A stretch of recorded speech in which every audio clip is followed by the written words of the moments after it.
Hai guys, kembali lagi bersama dengan kami, Emi's Nephew. Di part sebelumnya, Chang Seng dan kawan-kawan berhasil lolos dari kejaran Qiu Shanju. Sedangkan Qiu Shanju akhirnya kedoknya terbongkar sebagai mata-mata klan iblis. Di lain sisi, sang ratu semakin tak bisa mengontrol emosinya.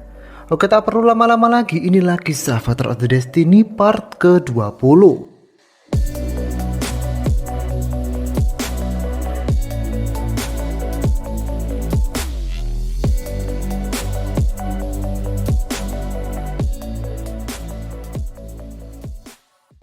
Setelah Chang Seng dan kawan-kawan berhasil kabur, mereka saat ini masih berada di Istana Li. Terlihat Chang Seng dan Ronger kembali mencari cara mengubah takdir Chang Seng menggunakan peta bintang. Akan tetapi kembali lagi itu sia-sia. Jalan satu-satunya mungkin meminta bantuan sang ratu dengan formasi astrolabnya. Tapi sebelum itu, jika ingin sang ratu menyelamatkan Chang Seng sepertinya harus menyelamatkan sang ratu terlebih dahulu. Di lain sisi, di sana juga ada Lulu dan Jenderal Jin. Entah kenapa, Lulu kepikiran dengan janjinya kepada sang dewi. Bagaimana jika nanti ia tiba-tiba tak ingat semuanya? Apakah kawan-kawannya masih peduli? Dan apakah Jenderal Jin akan selalu di sisinya? Saat Lulu menanyakannya, Jenderal Jin menjawab siap untuk berada di sisi Lulu dan melindunginya kapanpun. Tapi saat itu, Lulu tak memberitahukan yang sebenarnya kepada Jenderal Jin. Setelah itu, Lulu juga menemui Ronger dan berbicara sedikit tentang jika nanti suatu hari Lulu pergi jauh kembali ke kerajaan Bai dan tak berada di sisi Chang Seng lagi. Lulu meminta Ronger agar selalu menjaga Chang Seng dan mencintai Chang Seng sepenuh hati. Sepertinya Ronger tak begitu mengerti maksud asli Lulu. Ronger hanya berkata bersedia untuk itu. Di tempat dan waktu berbeda, Cheng Wu kembali ditemui oleh Jubah Merah. Di sana Jubah Merah meminta Cheng Wu agar kembali menyingkirkan sang ratu untuk kepentingan keluarga Tianhai. Jubah Merah menawarkan sebuah cara, yaitu dengan dupa Senyu. Dupa ini jika digunakan bersama-sama, orang yang terkait akan saling menyatu dalam suatu mimpi. Sehingga Cheng Wu akan dapat membunuh sang ratu tanpa diketahui. Tapi sebelum itu, untuk membuat dupa ini harus dengan darah sang ratu. Karena itu sangat sulit bisa diganti dengan anaknya, yaitu Chang Seng. Dan orang-orang yang dapat memasuki mimpi sang ratu adalah orang-orang yang masih mempunyai hubungan darah dengannya. Sehingga Cheng Wu diminta mengumpulkan banyak anggota dan pasukan keluarga Tianhai untuk membunuh sang ratu di dalam mimpi. Sehingga Cheng Wu dan Jubah Merah akan bekerja sama untuk mengincar Chang Seng terlebih dahulu. Entah hubungan Cheng Wu dan Jubah Merah sebenarnya. Di lain sisi, Chang Seng masih saja menggunakan peta bintangnya. Bahkan dia sampai di hadapan sang ratu dan formasi astrolabnya. Dan kembali lagi, karena kekuatan yang sangat besar, tubuh Chang Seng tak kuat menahannya dan kembali tumbang. Di saat Lulu, Yuan Po dan Tetua Xin membantu, tiba-tiba datang Jubah Merah dan pasukannya ingin membawa Chang Seng.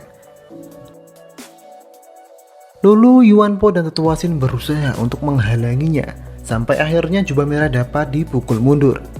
Akan tetapi Lulu yang ada di sana malah yang dibawa pergi. Setelah itu Chang Seng yang sudah sadar dan mendengar Lulu dibawa pergi segera ingin menyelamatkannya. Saat itu Chang Seng disuruh untuk datang sendirian, jika tidak Lulu akan mati. Walau sudah jelas-jelas itu jebakan, Chang Seng mau tak mau kemudian berangkat sendirian untuk menyelamatkan Lulu. Benar saja, saat Chang Seng telah menemukan Lulu, Chang Seng segera dikepung oleh Yaer dan pasukannya. Beruntung saat itu Chang Seng dapat segera kabur dengan teleportasinya. Saat Chang Seng dan Lulu sudah lolos, tiba-tiba Chang Seng dan Lulu dihadang oleh Jubah Merah. Ternyata Jubah Merah telah memprediksi jalur teleportasi Chang Seng. Saat itu mereka berdua terpojok, sampai tiba-tiba datanglah Jenderal Jin yang mencoba menghentikan Jubah Merah. Dengan sekuat tenaga, Jenderal Jin bertarung dengan Jubah Merah agar Lulu dapat pergi.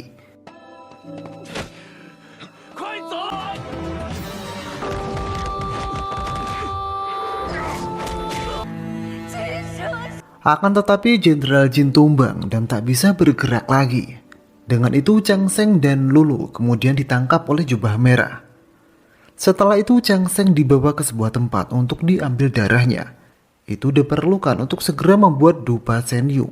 Dan setelah mengalami beberapa proses terbentuklah sebuah dupa yang disebut dupa Senyu.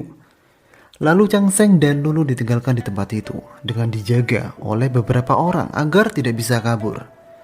Di lain sisi, Cheng Wu segera mengumpulkan orang-orang untuk segera memulai rencananya. Di sana, Yaer diminta untuk berpura-pura menyelamatkan sang ratu. Itu diperlukan agar tak ada yang curiga. Kemudian Cheng Wu memberikan sebuah bom kepada Yaer. Jika rencana dupa Senyu gagal, Yaer disuruh untuk menghancurkan seluruh istana dengan bom itu. Kembali kepada Chang Seng dan Lulu. Chang Seng yang merasa familiar dengan tempat itu akhirnya sadar bahwa saat ini dia berada di tempat Zuan Zhouji, ahli alkemis klan iblis yang telah mati di part awal. Karena sudah tahu lokasi itu, Chang Seng mencoba memberitahu lokasinya kepada Rong Tang Xiao dan Yuan Po. Sehingga saat itu Rong dapat menemukan tempat Chang Seng serta Lulu, lalu menyelamatkan mereka.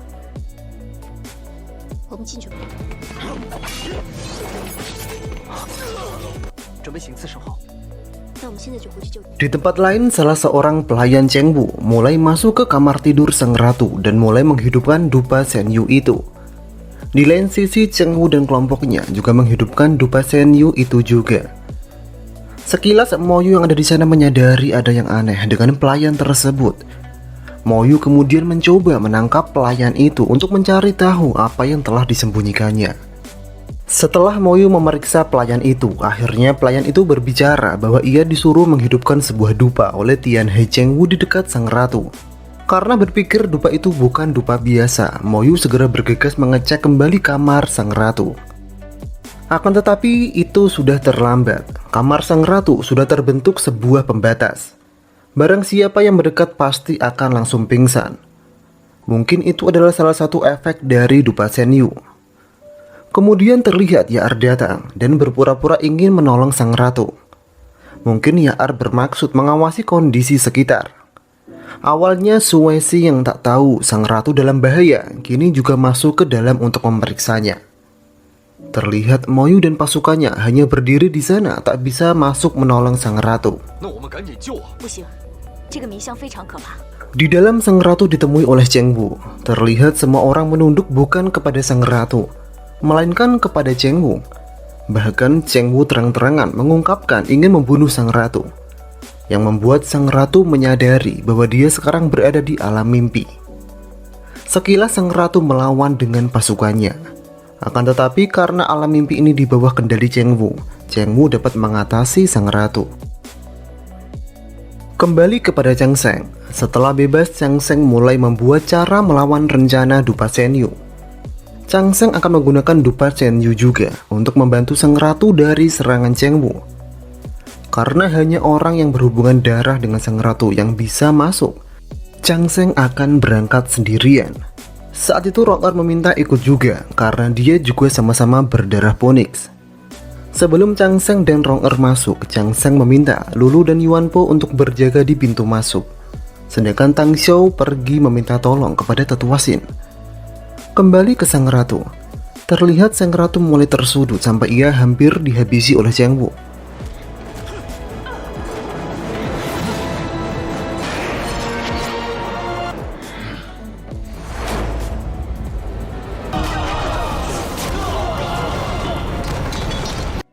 Tapi kemudian tiba-tiba Chang Seng dan Rong datang membantu sang ratu. Sehingga kini sang ratu bersama Chang Seng serta Rong akan melawan Cheng Wu bersama dengan pasukan Tian He-nya. Terlihat pasukan Tian He satu persatu tumbang karena serangan Chang Seng.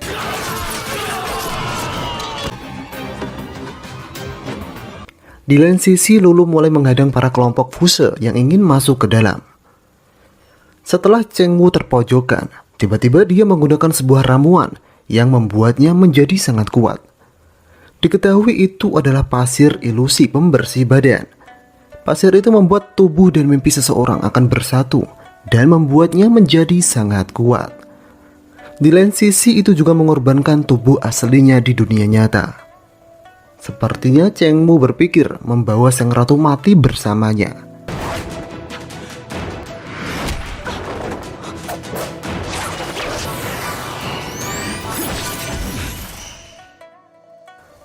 Terlihat pertarungan mereka berpindah ke tempat makam Zhou Dufu.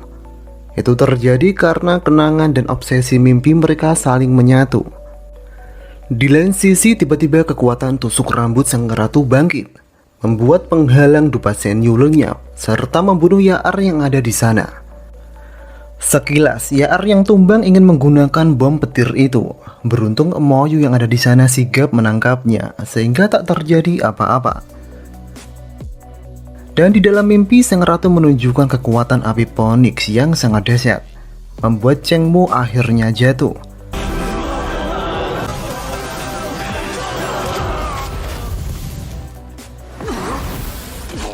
Ternyata Cheng Mu ini adalah kakak dari sang ratu itu sendiri. Kesalahan demi kesalahan sang ratu dapat memaafkannya, tapi untuk kali ini sang ratu tak bisa. Sehingga sang ratu memutuskan untuk melenyapkan Cheng Mu saat itu juga. Di lain sisi, Tang Xiao dan Tetua Xin mendapati orang-orang di keluarga Tianhe Cheng Mu sudah mati saat mereka sampai di sana. Terlihat tubuh Cheng Mu juga langsung lenyap. Dengan ini, rencana pemberontakan Cheng Mu telah gagal sepenuhnya. Dan karena Chang Sheng dan kawan-kawan telah menyelamatkan Sang Ratu, semua tuduhan kejahatan akan dihapuskan, dan mereka akan mendapatkan balasannya nanti. Di saat itulah tiba-tiba Chang Sheng tumbang. Ini dikarenakan kekuatan bintang pada Chang Sheng semakin kuat, sampai tubuhnya tak dapat mengendalikan. Salah satu cara mengatasinya mungkin dengan menyerap kekuatan bintang Chang Sheng dengan formasi astrolab. Akan tetapi jika terbalik, kekuatan bintang Chang Sheng akan semakin tak terkontrol dan membuat Chang Sheng mati, serta formasi astrolab akan hancur. Maka dari itu sang ratu tak bisa gegabah melakukannya. Saat itu sang ratu memberikan kembali giok naga kepada Lulu, karena Chang Sheng kini belum sadar. Sekarang sang ratu hanya ingin berdua dengan Chang Sheng, dan kembali mengungkapkan perhatiannya.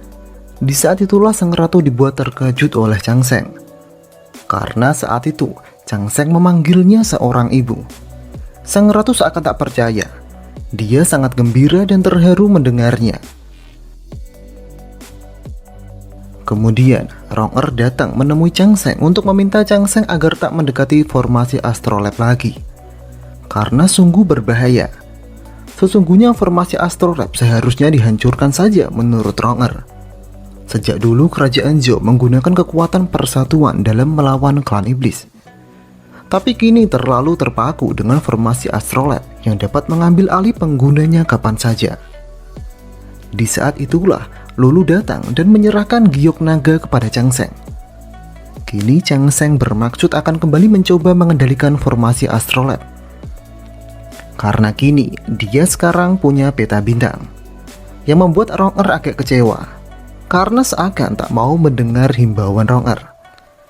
Di tempat lain, karena misi pembunuhan sang ratu gagal, Jubah Merah dan kelompok Fuse lainnya merencanakan sesuatu, yaitu dengan memanfaatkan ketidakstabilan formasi astrolab untuk membunuh sang ratu. Untuk itu, mereka akan menargetkan Chang Sheng kembali. Sementara itu di istana kerajaan, sang ratu sedang tak enak badan karena formasi astrolab sedang tak stabil. Sehingga pertemuan akan dipimpin oleh Tetua Xin sebagai Perdana Menteri selain Cheng Mu yang telah tewas. Chang Sheng yang menyadari formasi astrolab tidak stabil akhirnya ingin memeriksanya. Di sana sudah ada sang ratu sedang berdiri. Saat itu Chang Sheng mengingatkan sang ratu agar berhenti menggunakan formasi astrolab, karena sekarang formasi astrolab telah mengendalikan sang ratu. Apalagi formasi itu sendiri kini semakin ganas dan butuh energi lebih banyak, sehingga membuat korban lebih banyak juga. Akan tetapi saat itu sang ratu tak begitu mempercayai Chang Sheng, sampai Chang Sheng meminta jari sang ratu menyentuh jarinya. Dan saat itu dilakukan, terlihat formasi astrolab yang menunjukkan keganasannya, sehingga sang ratu percaya akan hal itu. Tapi kembali lagi sang ratu tak punya pilihan lain demi mempertahankan kerajaannya. Di tempat lain, Qiu Shanju yang dibawa pergi Nange kini sudah sadar. Terlihat dia berada di daerah klan iblis yang membuat dia semakin frustasi, karena mengingat semua kesalahannya, sampai ia mau bunuh diri saat itu. Tapi saat itu dia dihentikan oleh Nanke. Nanke bahkan bilang jika Kyusanju bunuh diri, dia akan ikut bunuh diri juga. Dan mengejutkannya, Kyusanju tak mau itu terjadi. Sepertinya dia semakin terjerumus dalam pengaruh Nanke dan iblis.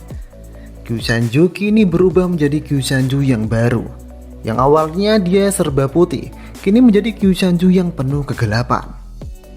Nanke saat itu menceritakan, sebagai putri kerajaan dia selalu diasingkan oleh saudara-saudaranya, sehingga dia membuktikan dirinya dengan menjadi murid jubah hitam, yang saat itu menjadi Perdana Menteri Militer. Dan dia sangat merindukan melihat keindahan daerah klan iblis dulu. Di tempat lain, Tang Xiao yang berharap dapat bertemu dengan ayahnya, kini dibawa Moyu ke sebuah tempat. Tang Xiao tak menyangka dapat bertemu dengan ayahnya kembali. Akan tetapi walau Tang Xiao termasuk orang yang menggagalkan pembunuhan sang ratu, Moyu tak bisa begitu saja membebaskan keluarga Tang dan ayah Tang Xiao. Di sana, ayah Tang Xiao hanya berkata agar Moyu dapat menjaga Tang Xiao untuk kedepannya. Di tempat dan waktu berbeda, Chang Sheng kembali bertemu dengan sang ratu. Sang ratu menceritakan saat dulu mengorbankan Chang Sheng, dia sebagai seorang ibu tak menginginkan hal itu, sehingga membuat Chang Sheng menderita. Bahkan sang ratu tak bisa melihat pertumbuhan Chang Sheng. Tapi saat itu Chang Sheng tak membenci sang ratu, karena itu diperlukan untuk menyelamatkan banyak nyawa. Dan di saat itu sang ratu diperlihatkan wujud Chang Sheng saat kanak-kanak, yang membuat mereka berdua saling meneteskan air mata.